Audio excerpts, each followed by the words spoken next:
Hi, I'm Alan Collinsworth, and welcome to Corridor 39. Countries in the Corridor 39 belt are growing their share of the global economy, and corporations are positioning to meet their demands. Within the corridor, Turkey is a preferred staging point. Firstly, by virtue of geography, being at the crossroads of Europe, Asia, and Africa, but secondly, it has what manufacturers want most: educated and low-cost labor pools, and assurances that the government will be stable. General Electric, the sixth largest firm in the United States, leads the charge of global firms operating out of Turkey. With us today is Mr. Kürşat Özkan, President and CEO of GE Turkey, who will tell us what makes Turkey competitive and some challenges the country is up against to continue its robust growth. Mr. Özkan will also give fresh insights to GE's plans for Turkey's defense, health, and energy sectors. Kürşat Özkan, thank you for being with us. Pleasure. Why did General Electric make Turkey a regional hub for its regional operations? You know, Alan, I would give you three themes about Turkey. One of them is Turkey's economic geography and how you reach to multiple markets from Turkey. And obviously one of them is Europe. Through the customs union in the last 15 years, lots of industries have settled down in Turkey, manufacturing industries. That's a technology-rich, still one of the largest integrated economies of the world. The second zone, Turkey, within Turkey's economic geography, is I would call the resource-rich geography, all the way from Russia to Gulf, oil exporting, gas exporting countries. And there's immense capital accumulation in these geographies, and investments are going on. I think I would say the third rim is anywhere from Morocco to Pakistan, with common socio-cultural characteristics.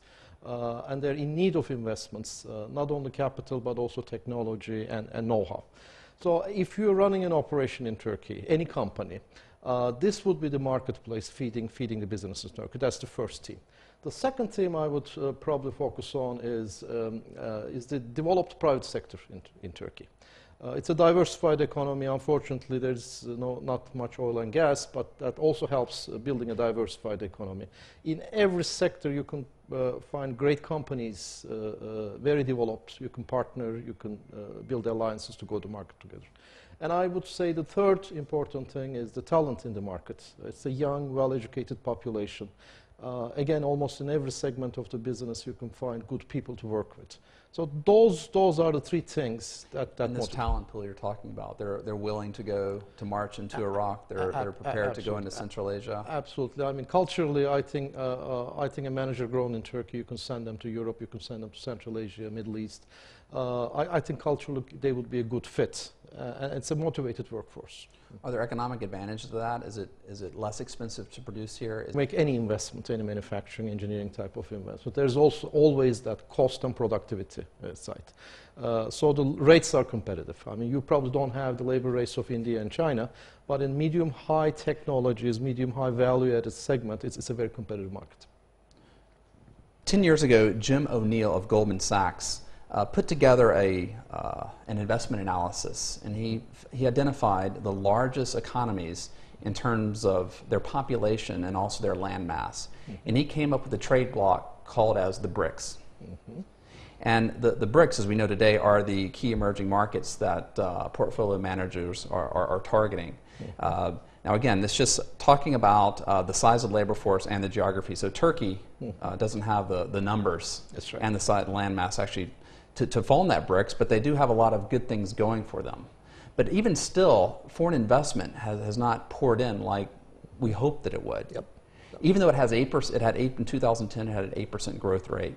Mm-hmm. But even so, why are investors, greenfield investors, why are they still sitting on their hands? What is Turkey not doing right?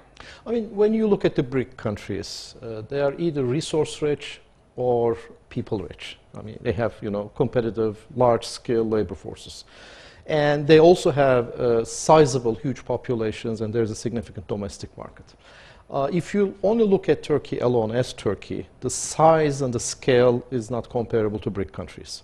But if you consider Turkey in a broader geographic scope, I think that's where the competitiveness of the investment comes from.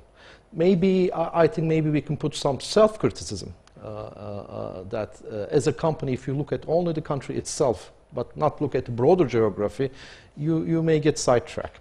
But from the same perspective, I think Turkey has improved a lot in terms of making the right regulations, correct regulations on a timely manner, and building a consensus-based regulatory environment. We have still some room to go. I mean, but I think there has been quite a bit of improvement in that area.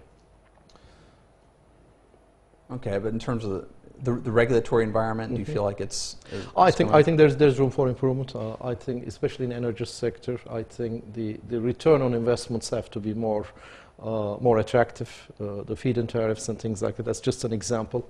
That doesn't mean you cannot make money, but there are parts of the world comparatively that might be more competitive from investors' point of view. But over a medium term, longer term, this is not a bad destination for investments. Turkey is trying to become less reliant on its energy, and for example, Iran imports between 20 and 30% of its gas from Iran. Russia even more than that, and that's also contributing to its current account deficit. It's massive energy. So Turkey naturally they're really driving to have homegrown energy resources at their disposal, notably solar and wind. And GE's been a very important player in Turkey in developing those capacities. Can you comment about where GE's exposure here and if it's going to do more?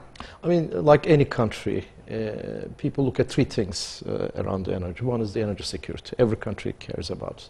The other one is the economy, the economics of your investment, how cheap you can produce the electricity. And I think the third thing is the environment. In terms of Turkey, you're absolutely right. Turkey is dependent on imported primary energy. It's primarily gas, and it is the prime driver of the current account deficit. I think the way to reduce that exposure is two things. Number one, more focus on renewable. That's wind, that's solar is up and coming.